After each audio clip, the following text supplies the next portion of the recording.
नमस्कार दोस्तों, ज्ञान सागर चैनल में आपका बहुत बहुत स्वागत है। तो आइए एक कहानी मैं सुनाती हूँ। अगर कहानी अच्छी लगे तो लाइक और सब्सक्राइब कमेंट करना ना भूलें। एक बार पार्वती जी ने शंकर जी से पूछा, क्या गंगा जी में स्नान करने वाले सभी प्राणी निष्पाप हो जाते हैं? तो शिव जी ने कहा, जैसी जिसकी भावना होती है वैसा ही फल मिलता है। तो आज पार्वती और शंकर जी में वार्तालाप चल रहा था। तो शंकर जी कहने लगे, तो आइए देखते हैं, आज परीक्षा के लिए चलते हैं। दोनों चल पड़े।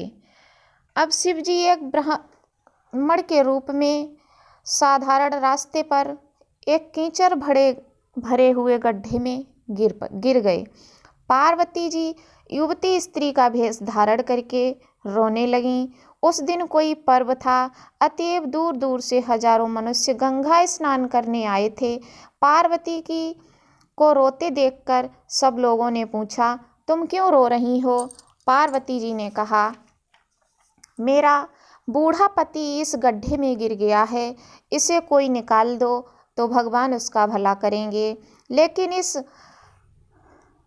इसे वही प्राणी निकाल सकेगा जो तन मन से पवित्र होगा।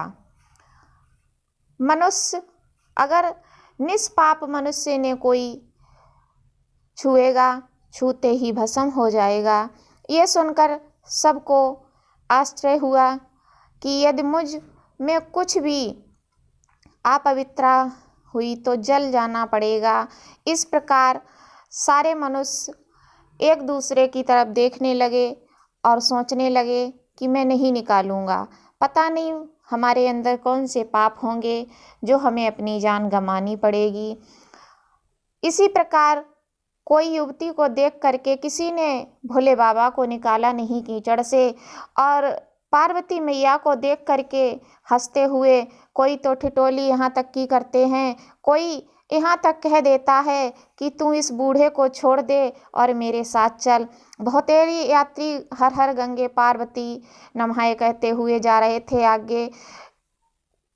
दोपहरी का समय था, किंतु ये परोपकार किसी की बात में नहीं आया। किसी ने इस बात पर ध्यान नहीं दिया। धीरे धीरे सांझ हो गई तो एक किसान, गृहस्थ किसान था, वो गंगा स्नान करके लौट रहा था। उसी रास्ते से उसने पूछा कि क्या हुआ है? तो पार्वती जी ने उसे भी वही उत्तर दिया। तो उसने कहा कि कोई बात नहीं। मन में प्रसन्न हो गया वो किसान और कहने लगा, गंगा जी तो सब पापों का नाश कर देती हैं। मैं अभी गंगा स्नान करके आया हूँ, पाप मुक्त हुआ हूँ, लाओ मैं इन्हें निकाल दूँ। ऐसा कह करके वह किसान ने भोले बाबा को कीचड़ से निकाल दिया। तो शंकर भगवान ने वृद्ध का रूप त्याग कर साक्षात उस किसान को दर्शन दिए।